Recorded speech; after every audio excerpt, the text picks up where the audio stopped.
It won't let me log on. Okay, I'd like to call the Plan Commission meeting to order on Tuesday, October 26, 2021 at 5:31 PM. Janelle, could you please take roll call? Berto? Here. Okay, 1 second, please. Now my computer is locked up. I'm not having much luck here. Schmitz, Here.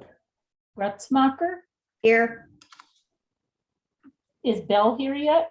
He will be a couple of minutes late, he said.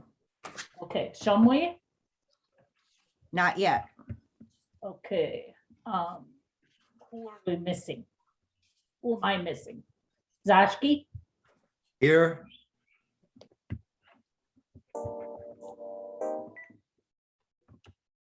okay. Am I missing anyone?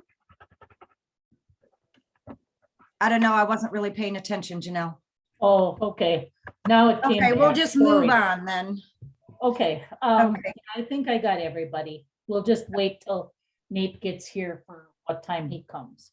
Okay, comments, correspondence, and concerns from the public. Is there anybody joining us tonight that would like to address a non-agenda issue?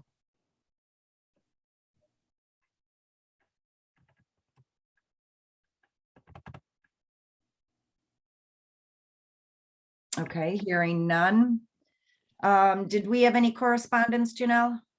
There was one email from Bjorn Johnson, and that was included in the packets.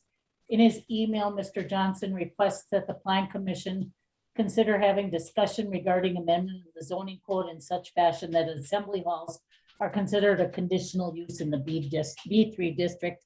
And he's asking that you have those conversations sooner rather than later. Okay, thank you. Is there a motion to approve the agenda as presented? I so move. Second. Motion by Gretzmacher, second by Zashki. All in favor, respond with an aye. Aye. Aye. Opposed? Carried. Is there a motion to approve the minutes as published? So moved. Motion by Schmitz, Second. second by Zashki. All those in favor respond with an aye. Aye. Aye. Opposed? Carried. Item number 1, I make a motion to convene into executive session pursuant to Wisconsin Stats 19.85 sub 1 sub G to confer with legal counsel for the governmental body who is rendering oral or written advice concerning strategy to be adopted by the body with respect to litigation in which it is or is likely to become involved. Bullet point discussion regarding the terms and conditions of the village's standard development agreement template. Motion by Berto, Second. second by Gretzmacher. Roll call. Berto, yes. Gretzmacher, yes.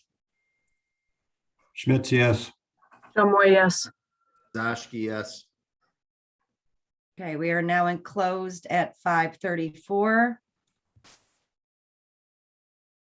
Okay, are we all here? Yeah.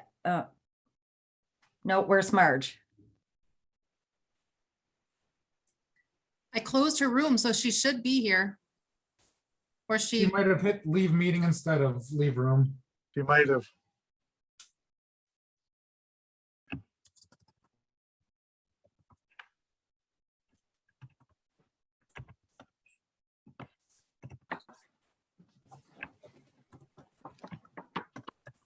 There she is. Okay. All right. Item number 4, further discussion regarding the request from Lance and Bridget Crane for a conditional use permit that will allow a residential condominium project that will be known as the Cove to be constructed on the property located at 10607 Little Sister Road, 10611 Little Sister Road, and 10620 Little Sister Road, and the review of revised plans as requested by the Plan Commission. Okay, Anaj, would you like to take Yep. over? Yeah, thank you very much. Thank you everyone for having us today. I'm just going to share my screen here.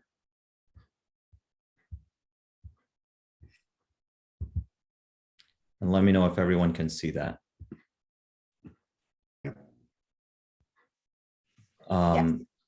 So per our last meeting, there was 3 items that Plan Commission requested that we bring more specifics on and clarity on. First was the Crane home or the waterfront parcel home square footage. And so we sent that to the village administrator. In total, it's 5,654 square feet.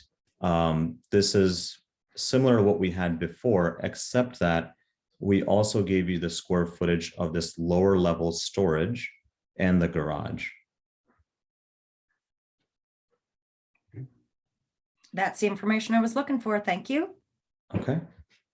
Next, we also had a request for adding 20 trees to the golf course side of the property. And so this is just rendering here. There we go. So we added those trees along that golf course side.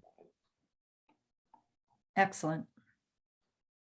Next, I think the biggest point was about the revision to the condo unit plans in order to have those garages be a lot less prominent. And I think per the chairwoman's comments, the thought was if we could move back those garages and lessen how far out they were coming, we could take away from that prominence. And so we did exactly that. We've really kind of gone through each of those plans without increasing the square footage of the plans. All we've done really is push back the garages. And this is plan A as an example. We've added also this garage door, which is more of a cottage style garage door with windows. If you guys remember, condo unit A was very different from this. We've added a lot more stone to the front facade, and we've added this sort of more like a porch that comes out in addition to the standing seam roof. There's also more windows on that porch, along with increasing the size of this window. And I'll just kind of make sure to point that out in the other as well, which you guys all have. So condo unit B, again, we've pushed back the garage significantly. We've really tried to pay attention to the porches and added more windows there. We've added this feature on top to, again, just appeal to that front facade, and then added the standing seam roof here and a larger window. Again, same thing with condo unit C. We've pushed back the garage, had that cottage style door with windows. We've added a larger window here, and really tried to put more focus on the middle of the home where the porch is. So, that's kind of the very big changes we've done to the style of those condo units in order to take away from the previous garages. I believe that you accomplished the mission that I was looking for. Thank you. Yeah, we think credit really goes to our architect, Jeremy. He did a really good job.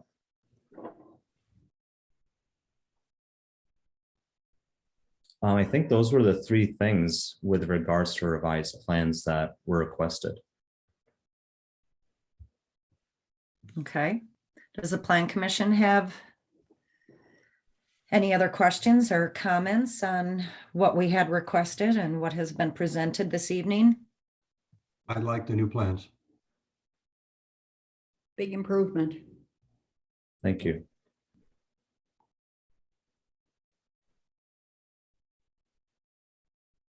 Hearing none.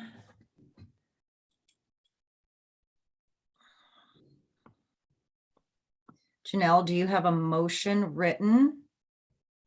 Well, I do, but I don't know if this is how you want it. So can I read it to you? Yes, ma'am. Okay, that the Plan Commission approves the revised site plan, the erosion control plan, the utilities plan, the grading plan, the traffic analysis report, and the lighting plan for the development that will be known as the Cove that will be constructed on the property located at 10607 Little Sister Road, 10611 Little Sister Road, and 10620 Little Sister Road. Those documents were reviewed at the August 24th meeting of the Plan Commission. The Plan Commission also approves the building elevation drawings and floor plans for Lance and Bridget Crane's personal home and the 3 styles of homes that will be constructed on the property or the previously mentioned property, and the revised landscaping plan that was reviewed at this meeting as presented. And to that end, village staff members shall see that a draft of a related conditional use permit is prepared and presented to the village board, along with a recommendation that the required approvals be granted. And then I've got the following conditions shall specifically be delineated in that document. Did you want to talk about the conditions at all? No, because that's in the development agreement. Okay. So should I say instead the following conditions will specifically be delineated in the related development agreement? Sure. Okay. They Or I'll wouldn't say be the conditions. delineated, they'd be detailed. I'll say, the terms of the conditional use permit. Permits will be clearly delineated in the development agreements. Oh, does that sound okay? Mary Kay would like you to change the word delineated to detailed. Detailed, okay.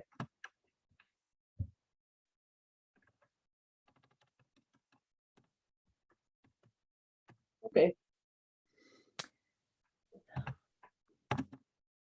Anybody need Janelle to read that again? Or does somebody care to make that motion? I so move. Motion by Shumway, Second. second by Schmitz.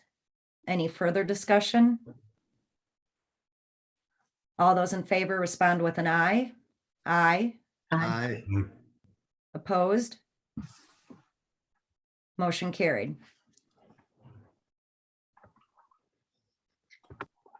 Okay, we are not going to go into a second executive session. So we will skip over 5, 6, and 7. And item number 8, if the previously mentioned plans are approved and the recommendation is made that the village board authorize the issuance of a revised conditional use permit, review of and discussion regarding the terms and conditions that are contained in the draft of the development agreement for the Cove. Randy? Thank you. The issue regarding the development agreement as it currently stands is that we have several drafts that are outstanding. The most recent of which was prepared by and submitted by the applicant and their attorney this afternoon and just received at the village office this afternoon.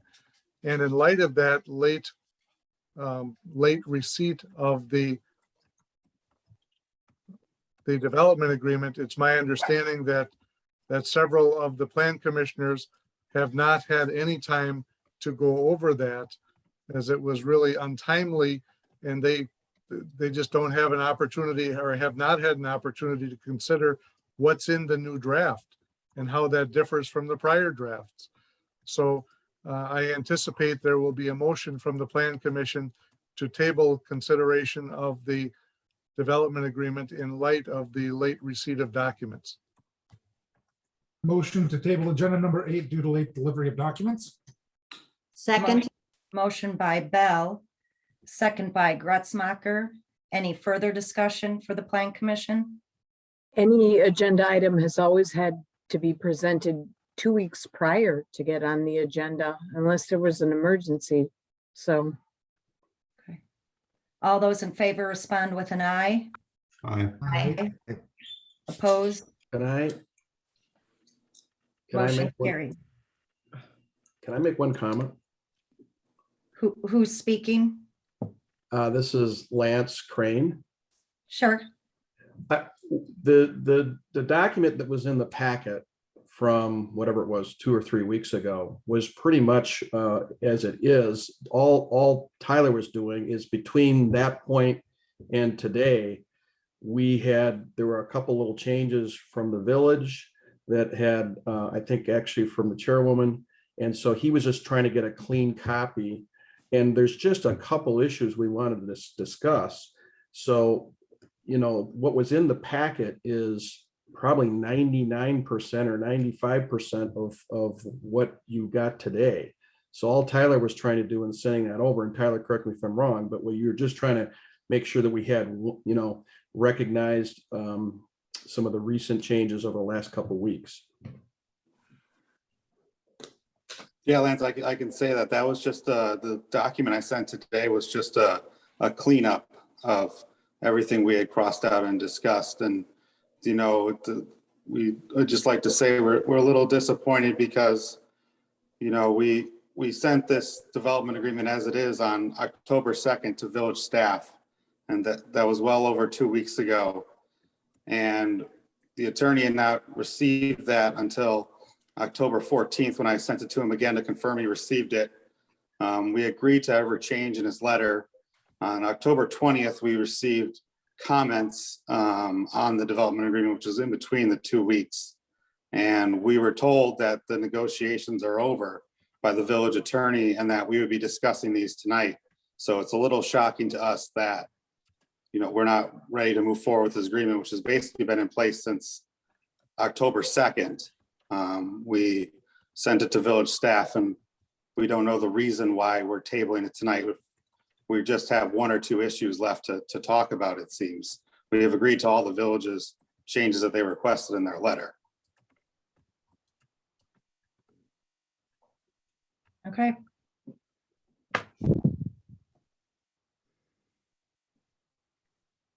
We will move on to item number 9, discussion regarding a request from representatives of Door County Medical Center that the Plan Commission review and grant final approval of the revised site plan and parking plan, the grading and erosion control plans, the utility plan, the landscaping plan, the construction detail sheets, the floor plans and building elevation drawings, the lighting plan and the electrical system and mechanical plans, as well as the stormwater management plan that have been submitted for the Door County Medical Center Sister Bay Clinic that will be constructed on the parcels that are listed on the agenda.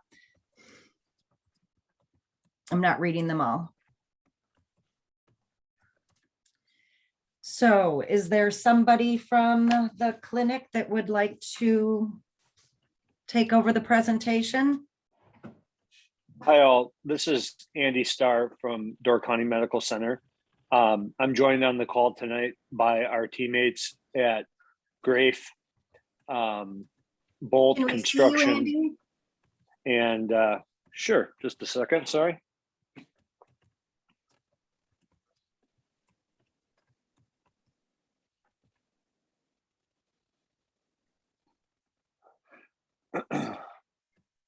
Excuse me. Hi. Thank you. Yeah, you bet. Like I was mentioning, we have teammates from Bolt Construction, Grafe, and Miller Architecture firm out of Florida. They're on the call with us, so we can answer any questions that you guys have with the information that's been presented for approval. Well, one of the questions that I had last time, and I did not see an answer for, maybe I missed it, about the interior islands, a certain percentage needed to be landscaped, and somebody told me at the September 28th meeting that they would get me that percentage to verify that it meets code. Sure, I'll let one of our teammates speak to that. Hi, Denise. Pat's collecting. Let me put on my video quickly. So, yeah, I know there was a number of questions that were asked at the meeting. I know one of them had to do with the ADA parking number along the front of the building. as well as the bike parking area that was requested. Those items both were approved or were modified and added to the site plan. If I can share my screen and I can show those things, and I'll get to your landscaping question. Disabled participant screen sharing. Does that need to be toggled on?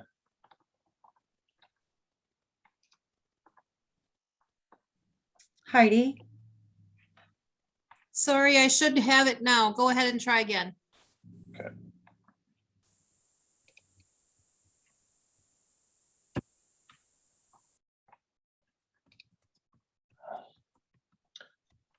Okay. I assume you can see this screen that we have up right now. That'd be helpful. Okay, so we had included the bike rack area off of the main drop-off canopy area. I think that was asked for at the time was 6 parking stall or 6 room for 6 bike rack or bike parking racks, if you want to call it that, or 6 individual bikes in a single rack. So the area that we're providing here, which is about 15 by 10 feet in size, is more than ample. In fact, I think we can get up to 10 in there off the main entrance for bike rack storage. In addition, the other item that we talked about was the ADA parking. Previously, there were, I believe, 6 parking stalls in there. We had increased that to 9. So this was the previous submittal with the 6 parking for ADA, and increased that I'm sorry, this is another ADA parking stall. So there is going to be 8 parking stalls. The last one was not able to be provided as an ADA stall because of the ramping and sloping that we need to have there with the access aisle. So there's 8 parking ADA stalls in the front of the building now.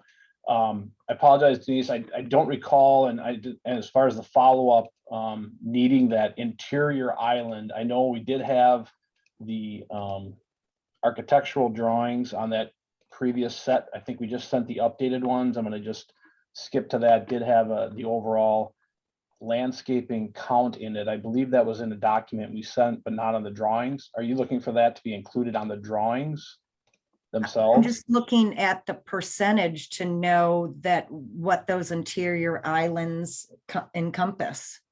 So it meets the zoning code.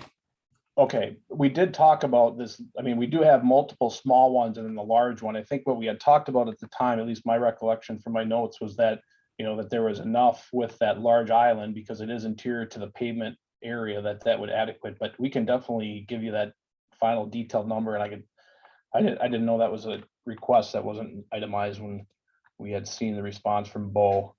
So I can provide that, but we do have ample. Obviously, the smaller ones get us very close to it, and with this large interior island off of the main entry, that significantly increases the amount of interior island space we have for green space. Hey, Pat, this is Miller Caldwell. Good evening, everybody. Aren't those interior islands, as Ms. Denise represented as percentage, aren't they 100%? As I understand, they're 100% landscaped in that they're grass and their plantings. So each one of those interior islands, from edge to edge, if that's how we're counting, it would be 100% each island. Right. No, I'm looking for according to the code, and I'm trying to find. Oh, you mean the overall percentage? It's Correct. a percentage of the interior, the paved space, basically. It's a percentage Correct. of the paved space. It has to meet a certain percentage, and I'm trying to find out what that is. Guys,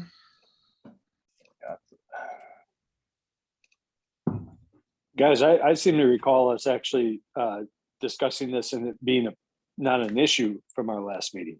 Yeah, that's why, because we talked about the large island. I thought that wasn't necessary. That large island is quite a sizable Right, amount but of there was space for no parking. number anywhere, and just because it looks that way, I need to know the percentage of.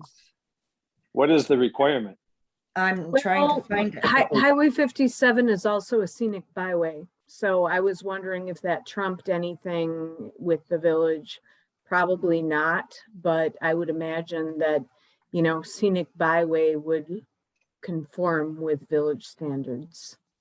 Okay, here it is on page 85 under parking requirements, section 66.0403 landscape area.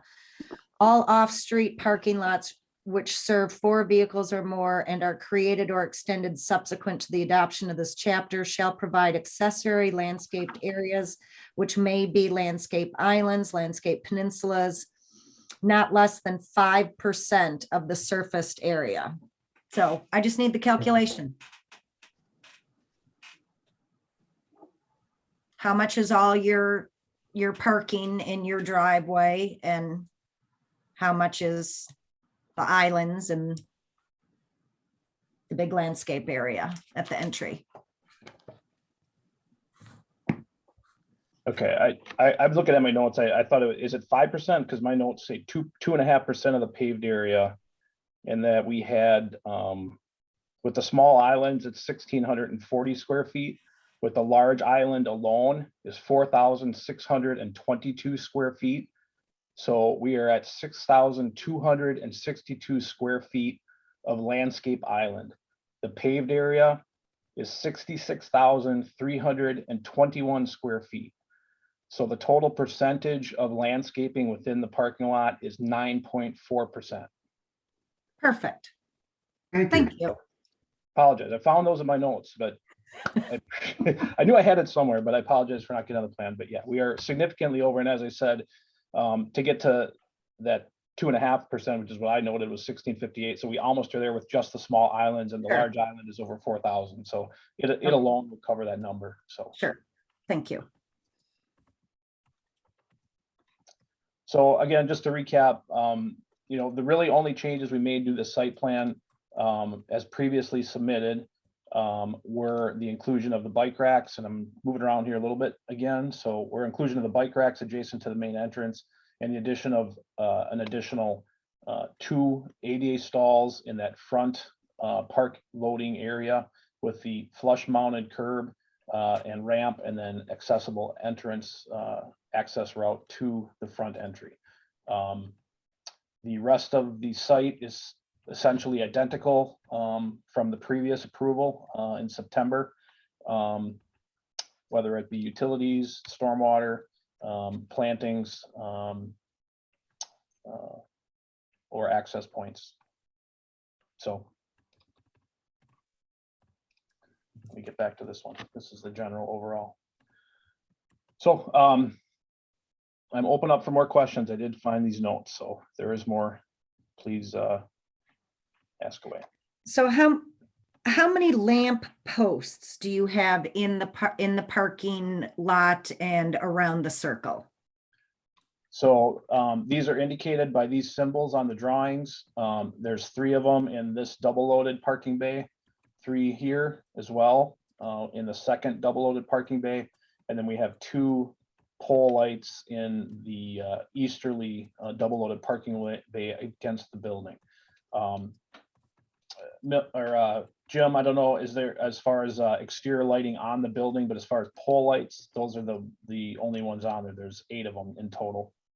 Yeah, the only exterior lighting we would have in the building would be under the canopies at the, what is that, the east end, and maybe and under the porte cochere. And is there any lighting in the circle? There's no standalone, well, hold on. Because, yeah, that's what I saw. There's one on the edge. One there and one here. Correct. Okay, Those so are 2 additional more. poles. Sorry, I didn't see those. So those are additional poles similar to the others. Okay. And how many lights are on each post? Do they all differ? Typically, there's a single fixture on each pole. I don't believe that a cut sheet was required or requested to be submitted, but we can easily provide that. Well, okay. but it's a single fixture. If you would like to see it, we can send you the cut sheet, but. Well, I was looking in last month's packet and Mhm. where you had 67 pages of drawings. And in this packet that there were only 7. So I went back and looked at the lighting sheets in last month's packet, and it looked like that if there are, I counted 11 lamp posts. I don't know, because I think there might be one by the dumpster also. Is that correct? You're looking at the photometric plan, I take it? Yeah, and it looked like that there were 26 heads on 11 posts. And I just wanted to make sure, is that correct? Or am I reading a plan or something wrong? Trying to get to that photometric plan. There we go. Okay. Yeah, that's what Jim, I don't know if you can comment on that. You're seeing the pole lights around. I guess they have multiple fixtures. They're probably single fixtures with arms going in opposite directions, or as indicated on the plan. But looks like there's some building mounted exterior egress lights. These are emergency egress lights, I trust. Yes. You can see the exit doors and the slabs that are associated with those. And then there's these 2 that are interior to the chiller yard. Yeah, I wasn't concerned about any of those. Okay. But I think she's correct that the heads, there are multiple heads on the poles in the aisle, in the parking lot itself. For instance, the one right next to your cursor there, the 4 head, there'll be four heads on that one, 2 on the one above it. So she read it correctly. Okay. All right. By 4:30 at this time of the year, basically 5:30 by November 1st. Would you be willing to agree to something seasonal if Denise is worried about this? And I totally understand her concern. That is right at the corner of 57 at the Hill. So you're going to have people coming up. She doesn't want them blinded by the lights, so to speak. Is there a specific time of the year where it could be safer and a specific time of the year where it could be darker? Because I have aging parents that I know will use this facility, and I would be worried if they had a 4:30 appointment. I'm sure it will be open until 5 o'clock. So just a comment.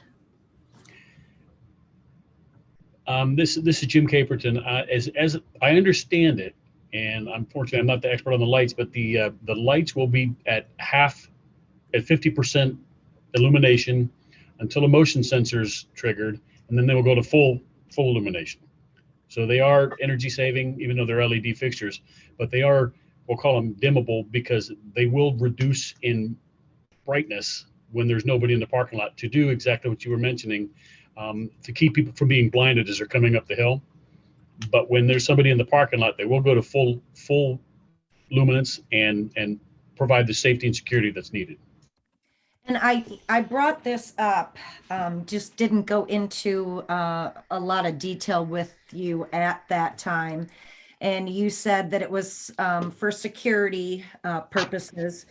I'm not saying that Sister Bay doesn't have any crime, but Sister Bay is a little different than Sturgeon Bay or Green Bay or, any other place.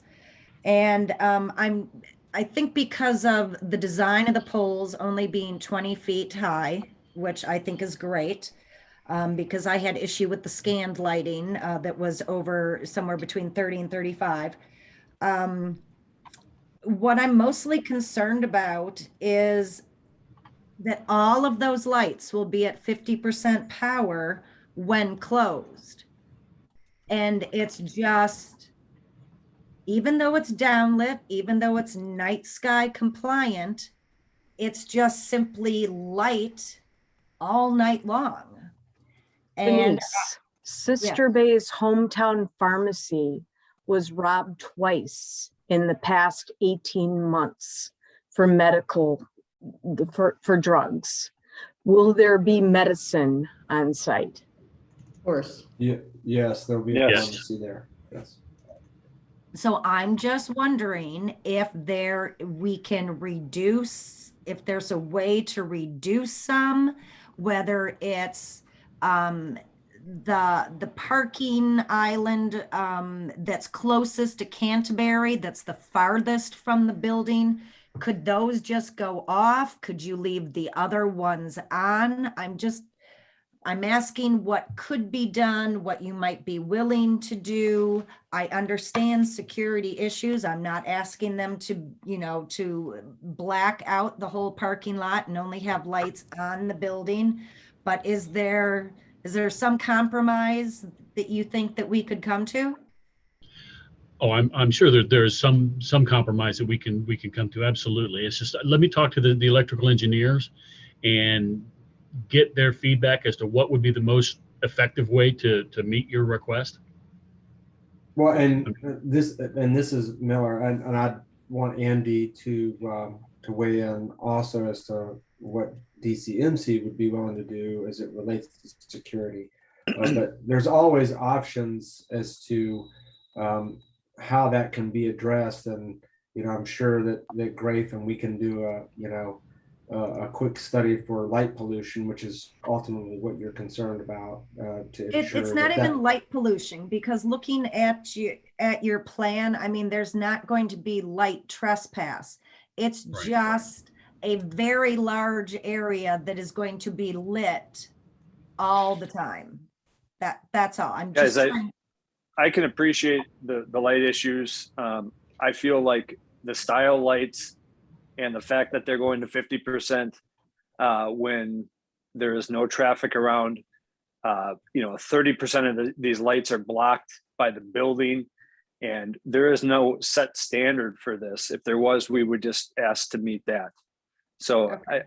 I feel like we've probably done enough to make sure that there's safety for everybody visiting, safety for after hours, security, and at the same time doing the best to make sure that that light does not affect the surrounding properties as much as possible. What are the lumens? I could not find that on the lighting spec sheet of each bulb.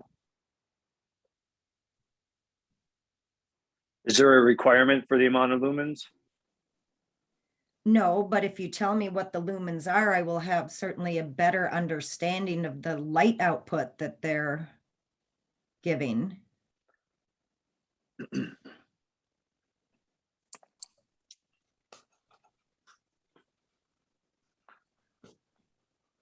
lumens for some of the fixtures are noted on this lighting fixture schedule on the next sheet, Denise. Okay, what sheet is that in the down right here? Yep, sheet number 56. It's the page right after the photometric plan. No, it should have a C or a letter and 3 numbers. Oh, E005. I thought you were looking at the PDF. Yep, E005. Got it. Thank you. Okay, then I missed that when I was going through it.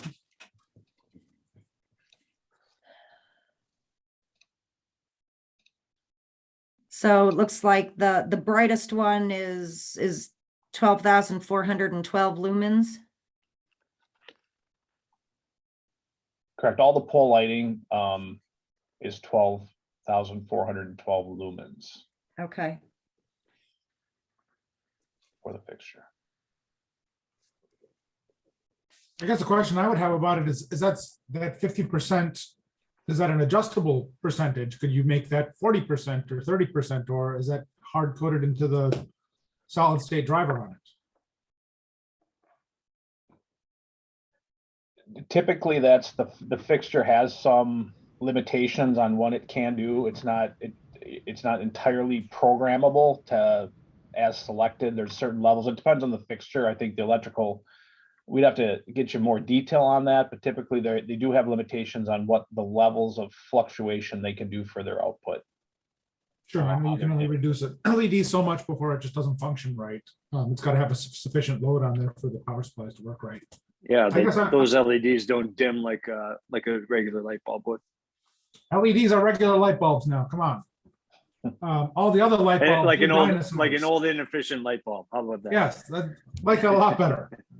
I agree with Yeah. Denise, though, that especially looking at it being at 12,000 lumens, that's a fair amount of power, and even if it's putting 6,000 lumens out, I would love to see that footprint on there, not only just the amount of light used, but the amount of energy used. If we can reduce that, because I understand that you do have some security needs, but if you could simply adjust the ones that are further away to dim down more, that would be appreciated. Well, it's certainly something that we can look at. We certainly would hope it's not something that would hold up the approval for the project. No, I don't believe lighting would hold up the approval. The only thing, depending upon how Plan Commission feels, that the lighting plan would just not be approved, but everything else could be approved. Why So that- don't we wait Go ahead. and see what it looks like with those condos lit up at least one building this year, and realize that we have another development right next to it and another development next to that, and then Shoreview in the front. I don't think that this is a problem. This is a medical facility. We're talking about health, safety, and welfare. To me, this is the last thing that we should be nitpicking over with them when they are trying to make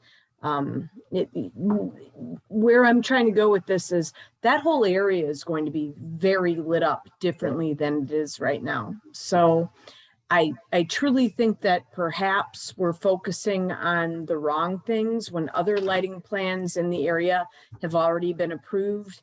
And we're talking about, probably ambulances coming in at night, things like that. I'm not sure. I don't really know the exact plans, obviously, per Brian for the facility, but I would imagine that they will have after hours calls where perhaps emergency services do bring people to that spot. I'm just saying. I think it would probably be pretty, my guess is that it would be rather rare for a late, after hours, after 8, 9 o'clock at night to have an incident like that. It may very randomly happen. But I would just say that if after these lights are up and you get all the lights with the new condos next door, and we have some major issues like with our neighbors or with traffic or something, we certainly will be willing to make sure that we're creating a safe environment, not just in our parking lot, but the surrounding area too. And that would go for, people or drivers coming up the hill. So you would be willing for the Plan Commission, you'd be willing to go through the expense and the installation of all of this, and have the option for the Plan Commission to come back to you after the fact and say, we are not happy with the lighting? No, but if you would want some like lighter, less bright light bulbs or something in there, maybe we would be willing to do that, but we're not going to, to me, I would agree that this is kind of nitpicking things a bit, because I feel like we've designed something that's already very friendly for our neighbors and very efficient. I'm not sure exactly what 6,000 lumens of light looks like on a parking lot at either 5 o'clock or 6 o'clock or 7 o'clock or 8 o'clock at night. And I don't think anybody on this call does either. So I'm just saying that I think we've got a pretty good, design here. Maybe we could be okay with that. Well, it's my job and the rest of the Plan Commission's job to, contemplate things. And yes, you have done a very well presented plan. Probably one of the largest plans that will move through the Plan Commission quite quickly. Most developments take a year, if not longer. So this is your second. And all I would say is that if we're not meeting something per code for the project and for the property, we totally would do whatever we need to do to meet code, and we want to work with the village and with the neighbors to make sure that anything we do is accepting. However, it's not conditional use. It's, we've got a good design. It's not, to me, it seems a bit much.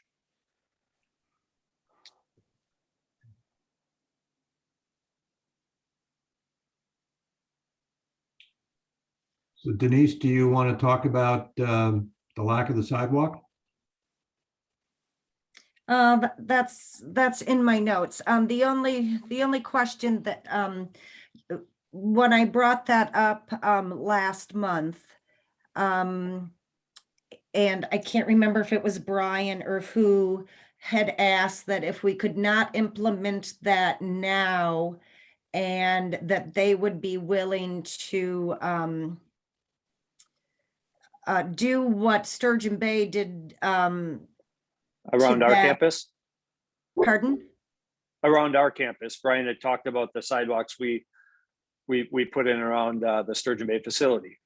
Right, and then there was a special assessment that they paid. Yeah, and that's how it works in Sturgeon Bay. I know that not all communities are like that, where basically the city or the municipality pays for it up front, and then we make payments back with our taxes over a 5-year or 10-year basis, depending on project. So my question was, that is there enough room in your plans as presented for the possibility of sidewalks going in on Canterbury and Applewood?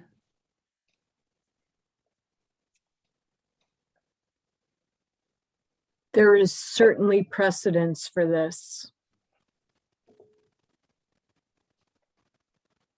I would feel like just looking at the drawings that there is room, but I'll let Grafe and Miller talk to that.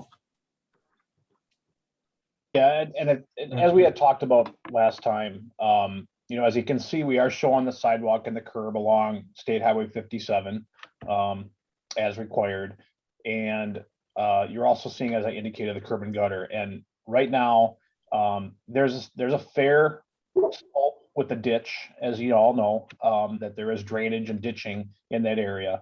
And for us to put sidewalk in that area, either along Canterbury or along Applewood, given that the elevations that we have to deal with, and obviously would need to be in the public right of way, it would require curb and gutter to be placed. And part of that would require storm sewer drainage, because we'd be filling a ditch along Applewood that currently collects and conveys water to the north and to the east off of this site, as well as other properties on Applewood. So it would sidewalk fit without doing anything else?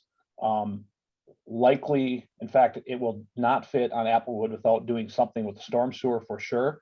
And in all likelihood, we would need to put curb and gutter in as well to make those transitions of slope, and also to be able to drain the water off of the street adequately and convey it so it doesn't cause any problems on the street for flooding, ponding, those kind of things. There'd even have to be, you have to look a little bit at the design of the street to make sure that it's got the right profile and cross slopes. Otherwise, again, you're having water that's not going where you want it, and that's usually not a good thing. So it's not as, I guess, I hate to say it, but it's not as simple as just sidewalk. There's a lot of other ancillary things that would need to go and happen for the sidewalk to work in these areas. Duly noted. Mhm. I understand that. I just wanted to make sure that there was, if at some point in time the village decides to do a huge sidewalk project in different areas in the village, and we're really trying to concentrate on tying the top of the hill in 57 to downtown. And as there's more and more development, and we want to give the opportunity to pedestrians to get there safely. So that answers my question. So in our minutes from the September 28th meeting, someone from your group stated that the plans, and I quote what's in the minutes, the plans have nearly been finished, but are still considered a work in progress. And because there were 67 sheets that we received last month and 7 sheets that we received this month, I'm wondering how we give final approval for the entire project. Did anything change on those other 60 sheets? And specifically, even the plan that you showed us with the 2 additional spaces of the ADA, it doesn't say there's not the handicap in that particular plan. And on the parking plan that was submitted last month, there was an error. You stated that there were 168 parking spaces. I think there were 137 or 138. I can't remember my actual count. And was that changed? So I'm just wondering, if we didn't get all 67 pages, how do we give final approval? Has anything changed? And a couple things should have changed. The only things that changed on the civil drawings were what I indicated earlier, which is the bike rack parking area and the number of ADA stalls off the front entry. The parking count, the landscaping, the layout, all the other sheets that were included in this resubmittal effectively are the same. When we referred to that this is still a work in progress, the work in progress that we were referring to was primarily dealing with interiors, HVAC, MEP systems, not exterior finishes or look or size or square footage or landscaping or anything outside the wall or even the perimeter wall itself. Jim, I don't know if you can confirm that, but essentially when we were talking about design, we were talking about building design interior. That's why we accelerate some of the design aspects of the exterior of the building, whether it be renderings or elevations, so that we can, obviously we know that there is a time frame that you as a authority body has and needs to review these things, and so we can go through this process. As you indicated, this doesn't happen overnight and it shouldn't, but that's why we accelerate some of the elements that are applicable to what your charge is for reviewing a site and a building and how it looks within your community. And that part of the design effectively has not changed, with the exception of the couple items I noted: interior building, mechanical, electrical systems having to do with the building itself, how the space works out, anything having to do with how they function and use those spaces. That, of course, has been continuing to be designed over the last month, and there's still design to come from the interior standpoint, but the perimeter and exterior has not changed from what you've seen previously, other than these sheets that we've resubmitted. That is correct. Okay, thank you for quantifying that.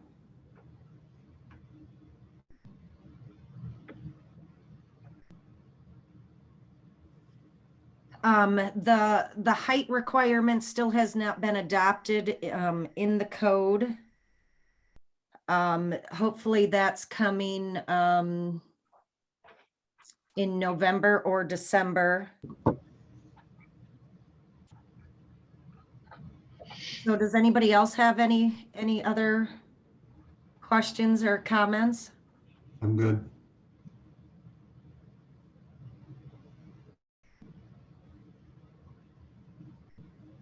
I guess I'd just like to reiterate that I understand what you're saying about not holding this up, but I also don't think it's inappropriate to ask to say, hey, can you turn the lower setting down on the lights? And if you can't, then you can't, but I'd just like to ask that.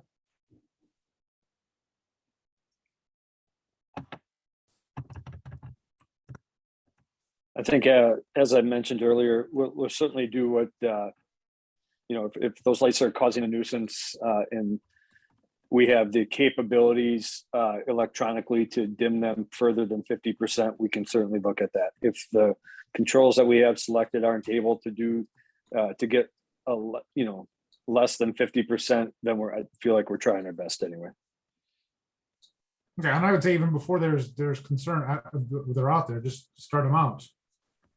If you can.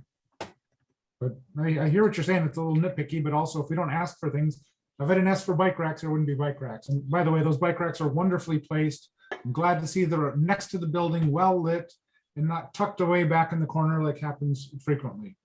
So I'm very happy with those. And if you, for me, as far as I'm concerned, if you can make the lower light level lower, awesome. If you can't and you got to reinvent the wheel, that's unfortunate, but okay.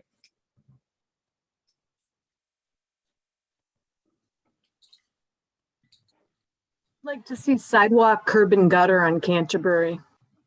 I think it's time. I think there's precedence for it. I don't believe it's practicable on Applewood, but I do feel that that should be considered as a condition for this project.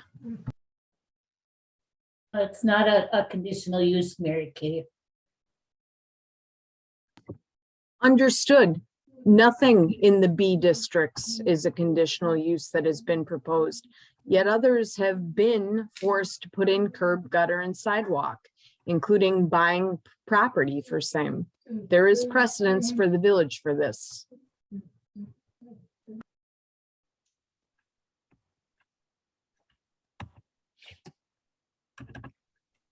I would be willing to make a concession that if the sidewalk just got to the driveway, I would be happy with that at this point in time. I think it's got to go further back because there's a very good chance that that could be an interconnect back further. And there's also other things that I can understand the point about. That's a long way to go down Applewood, but I agree with Mary Kay on the Canterbury side. But I also could see that happening as a special assessment if that's what the hospital would prefer, if as long as that's something we can do within our framework. It I'm is. looking for a I agree with sidewalk, Nate not- on that. I'm looking for a sidewalk, not to be done immediately, just to have it there. And if it's there a year later, that's good enough for me. But one thing I'd just like to caution is if sidewalk goes in and the road isn't reconstructed and somewhere down the line, and whenever that might be, that you as a village warrant that the street needs to get reconstructed, there's a very high likelihood that sidewalk may have to be ripped out entirely and replaced. Because the standards of the road design, how the profiles and cross slopes work on the proposed road that you would build, and I would assume at that point you would do sidewalk and curb on both sides of the road. The sidewalk we may put in now to retrofit an existing bit of pavement to get it to fit and work and grades to work may be wasted down the line and have to get redone anyway. Just a note of caution because you're retrofitting something into a road that way that wasn't designed for sidewalk, and it may have to come out when you rebuild Canterbury down the line. Explained that already. Understood. There are many roads in the village that need sidewalk that desperately need it, that would have to be reconfigured to have it, but need it now.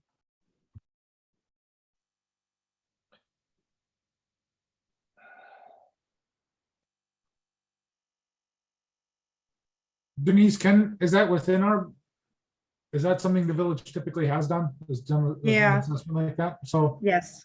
I guess if it sounds like from the last meeting, that's what the hospital would prefer. And maybe we can make sure we're doing that in the most proactive manner and maybe take a look at doing something else and doing it as part of a larger project, or maybe we later decide to push it off a little further until we do a project, but to also be transparent with the hospital that we are going to ask this in the future. And we don't know if that future is a few months from now or a few years from now.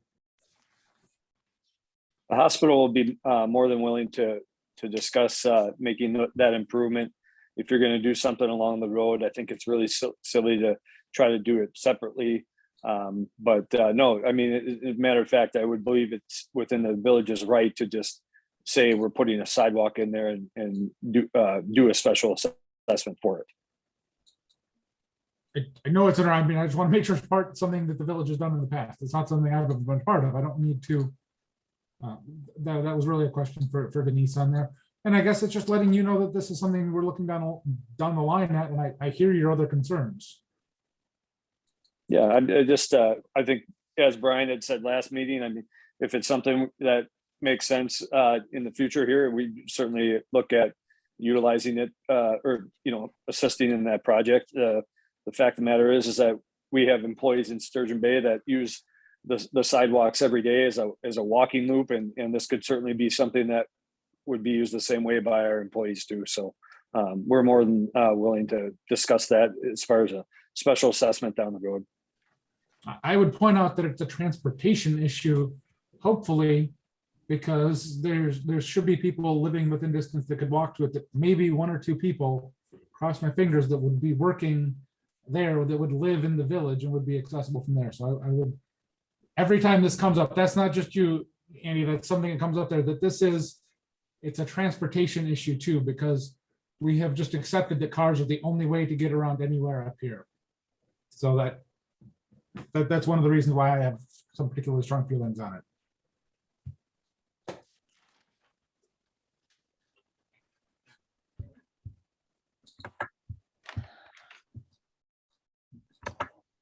If there's going to be a motion made, there's a couple of things that need to be included in that motion, and I'll just mention them now to see whether or not Janelle has created a motion and whether or not these things would be in there. There are 138 parking spaces, not the 168 depicted on the plan. There are 8 ADA stalls. And that that we would be approving this, the height of the building, subject to the board approval of the zoning code changes pertaining to height.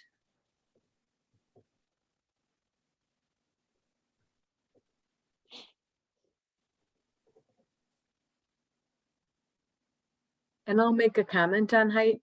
I would only agree to that in regards to a medical facility. So I am in favor of that for this specific project.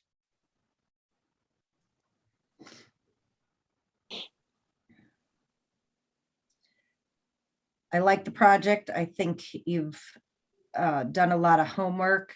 I'm uneasy about the lighting, and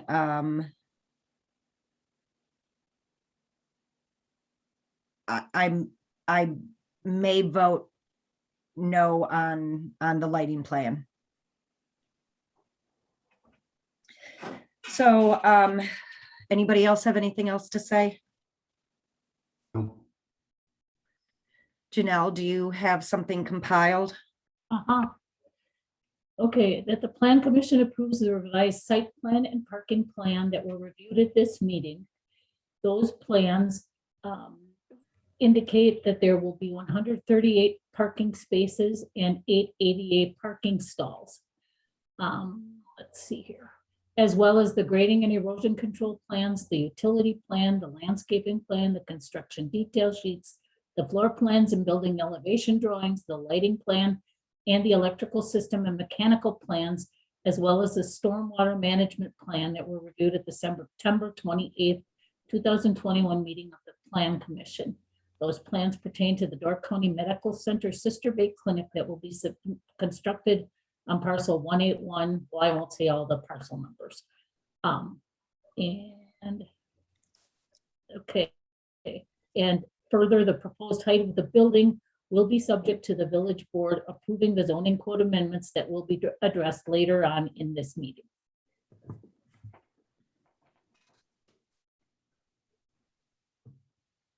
Someone care to make that motion?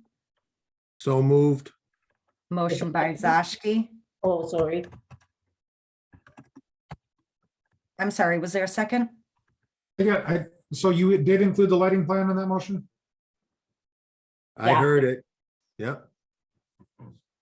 I would wish we had had a motion without that lighting plan.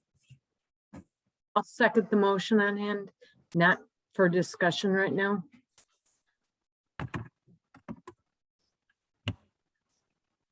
second by Shumway. Any further discussion? Absolutely. There is one police officer between Jacksonport and Gills Rock between 11 o'clock at night and 7 o'clock in the morning. We have had 2 drug-related burglaries regarding meds in medical type facilities in the last 18 months. I think the lighting plan is specific. They have already offered to adjust it.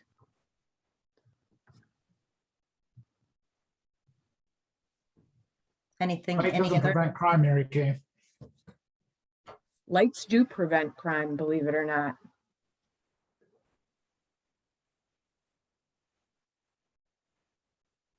Okay, Janelle, can you take a roll call, please? Sure. Bertle, No. Bell, No. Shumway, Yes. Gretzmacher, yes, Schmitz, Yes. and Zashki. Yes. Motion carried. Okay. Thank you, everyone. You want to talk about next steps, Janelle? Sure. Now that the next step will be the drafting of a development agreement. I can get started on that relatively quickly, and then I could present it to Mr. Skolecki or Mr. Bidorf, whoever I should present it to. Is that what you guys would like to do? Who are you asking, Janelle? Well, you as well as the representatives from the hospital, if they're Yes. ready to go to that point. Sure. That's Yes. fine with me. And you Okay, can so- send that to Darren, and that would be fine, Mr. Bidorf. Yep. Okay. Send to Darren, okay. And if you guys want any amendments or whatever, it'll more than likely be addressed at the next meeting of the Plan Commission, which is in November. I believe it's November 23rd. If you could get that information to us about any amendments that you're suggesting, that would make things move a little quicker at that meeting. Janelle, Uh-huh. why don't you send them a template tomorrow? Sure, that I can. do. Okay, because basically the only things that Janelle is going to add in are the drawings and the dates of the meetings that we have had where you have received approval. So basically everything else in there is our standard development template. I caution you, as we have recently dealt with this, on changing the document too much. Question anything that you want. If there are things that simply do not pertain to you, you cannot be held accountable to them if it's not part of this project. But it is the standard development agreement that everybody signs. So I think that way, if Janelle sends it off to you right away tomorrow, whoever it is that needs to be looking at that can have a little extra time to review it, maybe ask some questions if you need to with village staff or whoever on those questions. The one thing that I will need to know is the names of the colors that you're going to be utilizing, as well as the type of siding and what the trim materials will be. So if somebody could get that information to me, that would help. Shouldn't be a problem at all. Will that all be outlined in that template? You'll see on the template where it's got to be filled in. And I Okay, just great. need that information so that I can fill in those blanks. Not a problem. Okay, and then is it Door County Medical Center? Is that the legal name that I should put on there? Door County Memorial Hospital is our legal name. It's a DBA, Door County Medical Center. Okay, Door County Memorial Hospital, DBA. Okay. And then who will be signing on behalf of the hospital? Brian Stevens. Okay. ERIANSTEPHENS? ENS, yes. Okay. DEPHENS. Okay, thank you. Yeah. Okay, thank you. Yep, thank you all. Just for the minutes, Janelle, I would just Mhm. like my nay vote to be recorded as specific to the lighting plan. Okay. I don't know if Nate feels the same way about that, but I would like that notated. Otherwise, I love the project. Okay. I would agree with that. I would have loved to seen the lighting plan get kind of separate motion and be tabled and just see what they can do and find out to ask. But things don't, I am only one commissioner. I heard somebody else wise say that once. Okay. All right, item number 10. Discussion regarding and review of several proposed amendments to the zoning code for the village of Sister Bay, including deletion of section 66.0310, second dwelling unit overlay district in its entirety, and amendment of the following sections of the zoning code as all stated on the agenda. I'm not going to read them all. So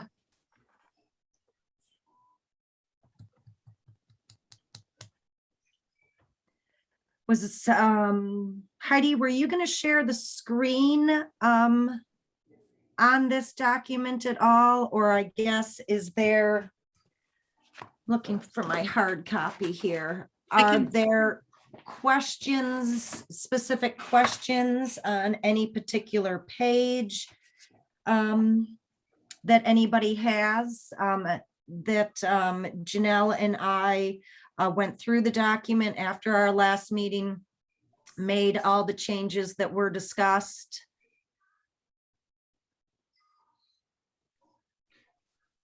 I mean, you don't have to share your screen if nobody really has any questions about the changes that were made. From what I could tell, it is what we discussed the last meeting. I was blunt at the last meeting. I feel that far more discussion needs to be had, and if you want to go into that, I really feel it's its own meeting. Okay, well, we had the public hearing, we made the changes from errors and corrections mostly. I don't know how we make other substantive changes after we've had the public hearing. There would have to be another public hearing, but it sounds like many people are in favor of that from the comments that I've gotten. So if it has to be reopened and redone, again, this was rushed through in a matter of about five months during the summer with very little public input and very poor attendance. I am not interested in having another public hearing. We have worked on this long and hard. It is our work product. I guess I would ask if there have been comments made, where are they?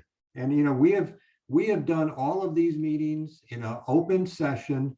I don't think we have been hiding anything. And if people are unhappy, we gave them all summer to see what we were doing and discuss it. I mean, there were two items that were brought up last time. One of them was a good grab, the fact that we kind of did the tent thing a little bit backwards. We fixed that. The other one was the request for the assembly hall, and quite frankly, I'm not thinking we should add it. So I don't know what else we need to discuss and address. I guess I'm also not comfortable with. Do people approach listening to anyone people else, that are- like in the street? Do people like call you and stop you and talk to you about things? Because that happens to me all the time, seriously. So I guess- that is the only reason why I'm saying that I feel that this is an incomplete work. Well, those individuals have the opportunity to attend our meetings. They have the opportunity to write a letter and sign their name to it. And that's the advice I always give them when they stop me on the street or call me. Marge, you are the best about that. And seriously, but we're talking about people that work full-time and raise families during the busiest part of their year.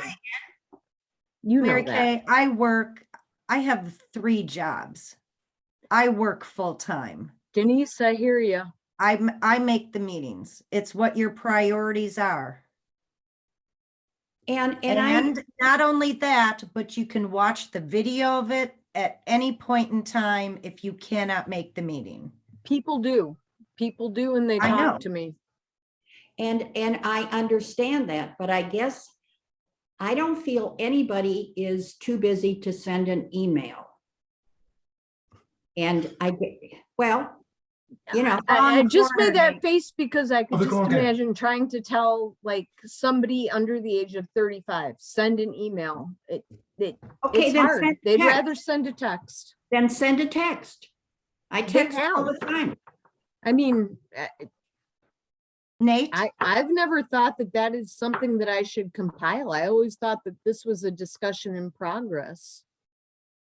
Nate? All the times I've had Marge cut me off when I'm talking, geez, wow. But I agree 100% with Marge that if you people they want to express their opinion on here, they need to send a letter, an email.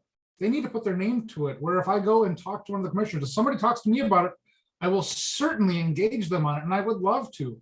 But I would also say it's important if you want your voice to be heard, you need to send correspondence. And it is not always possible to get to a meeting, but that's why we read correspondence. And to hear about these masses of people that are talking to you, Mary Kay, all the time, I don't put a lot of validity to it, because if these people really had those feelings, they'd put their name to it, and we'd see it in correspondence. And even if they can't attend the meeting, if they feel that strongly about it and they have the time to come to talk to you about it, it doesn't take that much more to write a letter. So I have been burnt by the county on having public hearings about items, and then they change it. They only have to have the one public hearing too, just to get that out there. But not that I think we should ever do that, because I think that's a terrible practice. But I agree with what David and Denise and Marge said, that we've done our work. I don't think that 5 months by any stretch of the imagination is rushed. And I think that it's time to move on past this to the next mountain of work we have to dive into. I appreciate your opinion. Do the people that have spoken to me, and there are many, have time to get comments in yet? Can we give it one more meeting? No. No. No? Okay. When did they talk to you? During the last 5 months, David. And they had plenty of time to get a hold of us. That's right. Most of them are working 3 jobs, and some of them probably don't have computers, just phones. But they found time to talk to you. Because they ran into me, because I am available. We are all available. I'm in a very public place. See hundreds, if not sometimes thousands of people a day at the height of the summer. Absolutely, you do.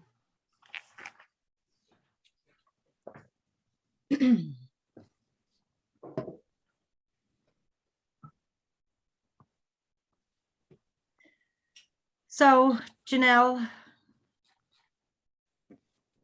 what is the motion to recommend for the village board for adoption? Yeah, it lists all those sections, and that the village board pass and adopts an ordinance that amends the following sections. Hang on. I'll We make were that motion. told As at the presented. last meeting that there would be much more additional discussion on these items. If I have to go through the tapes for that, I will. There's discussion on other items that we were going to address. No, it was called discussion on these items, David. Okay, motion Made the by motion. Bell. Motion by Bell. Is there a second? Second. Second by Schmitz. All those in favor respond with an aye. Aye. Aye. Opposed? Nay. Shumway, nay. Motion carried.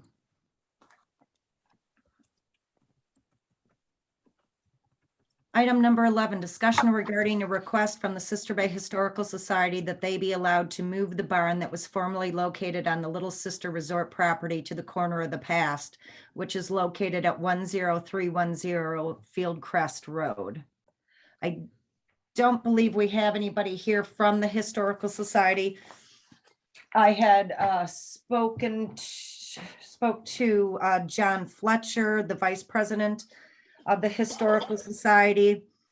A couple of weeks ago, he asked if, there were any specific permits or any other things that the Historical Society needed to do, in their process of raising funds and to get this barn moved.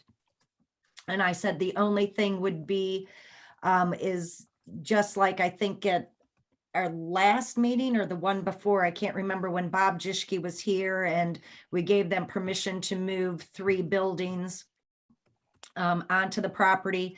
When the barn is moved, it is still going to be up in the air. They will not have the funds to put it on a foundation, so it's going to be temporary. Personally, I don't care where they temporarily put it on the property. I don't know if other plan commission members do, but when they do put in the foundation, they will come at that time for that approval. But for now, if it's still just being up on wheels, wherever it's appropriate that they can get it, that's okay with me. Other thoughts? No. If I remember correctly, he just gave us a sketch last time because what was going to be moved didn't move, but sure. A motion that we allow the barn to be moved as noted. Motion by Zashki. Is there a second? Second. Second by Bell. All those in favor respond with an aye. Aye. Aye. Aye. Opposed? Carried. Item 12, discussion regarding matters to be placed on a future agenda or referred to a committee official or employee. Will you So we be, have, oh, I'm sorry. I was going to ask if you were putting that item from correspondence on the agenda for the assembly halls. We've already made the motion. There was no discussion on it.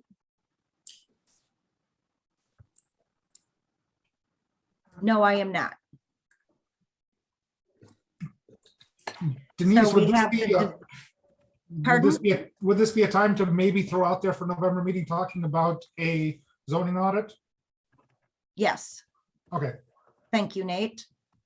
Nate would like to talk about the village having a zoning audit, and he will come prepared to bedazzle us. At least a little. And then we will also possibly have the development agreement for the medical clinic. Anything else to know? Randy I isn't think here. of- Wouldn't a zoning audit have to be noticed as a public meeting, It's not just a discussion on- item? No, it's a It's just discussion. item. discussion regarding it, and then if you decide you want to actually have the audit, then you make a motion to hold a public hearing. But first, you just talk about it and explain what it is. I think that if we accepted the results, that would be the public hearing. I don't even mean that's. We're asking somebody to review our code and give us a critique. I don't Right, think it's that not has to go to public changing hearing it. At all. Yeah. Yeah, unless and We until just any changed our amendments. entire zoning code before a zoning audit. None of this made any sense tonight. No offense, anyone. Very premature. Yes, Janelle? It's my understanding that if you hire someone, you'd have to make a recommendation to the board to expend that money, and then once the recommendation is finalized, or before it's finalized, that's when you'd have your public hearing. Okay.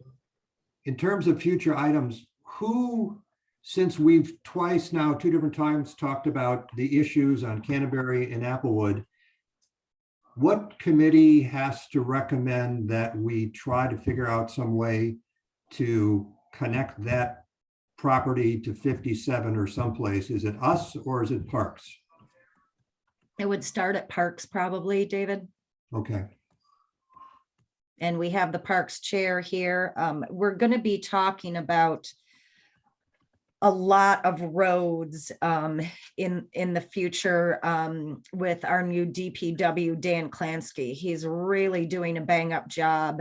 And over the winter, he's going to be working on a bunch of different items that he can bring forth to different committees to address different issues. Roads is one of them. Now, specifically, we could, between Rob and I, we can share the information from the Plan Commission that we would like him to look at Applewood and Canterbury, and maybe add that to his list of things to do. We can do that. That'd be great, because as I mentioned in the special meeting last week, we're about to tie into 57 from the, what is that road? The new one over where the Weeda houses are going to be. Ava Hope. Yeah, that's going to tie into 57. It would be, I mean, if we're going to rip up 57, it would really be nice to not do what some of the public works do and rip up a road 2 years in a row. Right, right. So yeah, we can bring this to Parks and then share that with Dan Klansky at that next meeting, which I think has been changed from the 1st to November 8th. November 8th. Are you talking about extending Canterbury? Because Denise was very adamant about that. The person that owns that property going east does not want to have any public improvement. Actually, Mary Kay, I was hoping that we could figure out some way. There's that storage building or something right next to the lodge. That's a rather wide lot, and there's always just stuff. It's not the utility building. I believe that's owned by Denise's family. I think she'd have to recuse herself if we're talking about the same one. But Are we talking about the one right next to the lodge? Yeah, I mean, there could be room right there to connect to Applewood. That would be cool. But again, just from a big picture, guy that had too much time in his hands looking at the map saying, I'd go there. Okay, we will share that with Sure. Dan Klansky. Sure. Or you want to have some fun? No, never mind. I was going to say something. It would be inappropriate. Okay, is that it then for all that we know that's coming back for now? Yes. Oh, no, the development agreement for the cranes. Duh. Okay. Sorry, okay. Oh, Lord. So I guess with Nate on the line, I guess we call Nate our resident expert. Again, we've been plagued all summer with conversions of documents coming into the packets. Are we doing something wrong, or like those, how things don't convert well? So I'm not an expert. I am a computer user. People often ask me if I'm a PC or Mac guy, and I'm like, I'm a computer as a conduit for me to talk to networks and things. Okay. I do use them at a reasonable level, but I'm not by no means an expert on there. I think that the PDF creation process, I don't know if we're using Adobe Acrobat itself, and we've got the full paid version of that. That's not particularly cheap, but it's also usually pretty helpful to have. I think I would probably, I'm not so sure if Jorge has got some expertise in there, but I'm sure we can find somebody that could help us with that, or at least some sort of online instruction class to go through to do a better job creating the PDFs and to make the PDFs more searchable, so they're not image PDFs, they're actually text-based PDFs. I can see if I can come up with, like everyone else, I don't have an abundance of time, but I can see what I can come up with for a couple suggestions on there. If Janelle and Heidi had the right tools, maybe we wouldn't have to have some of these issues. Where the issues have come up so far is where Bo is utilizing that SharePoint document. That's when we run into conversion issues. Are you using Acrobat or are you just using Word to create the PDFs? I'm using Acrobat. I tried both today and it didn't work. Okay, I would think Acrobat would do a better job typically. So that would be you're already doing the first thing I would suggest. Yeah, because I even went online, I thought, well, there's got to be a way to make this work, and it just didn't. So Yeah, I mean, I'd one thing certainly I've- be open to any suggestions, but I don't know how to make it work. Well, also, I think possibly in the future too, that like what happened late this afternoon, that we'll just share the share drive document. Yeah. So it's live.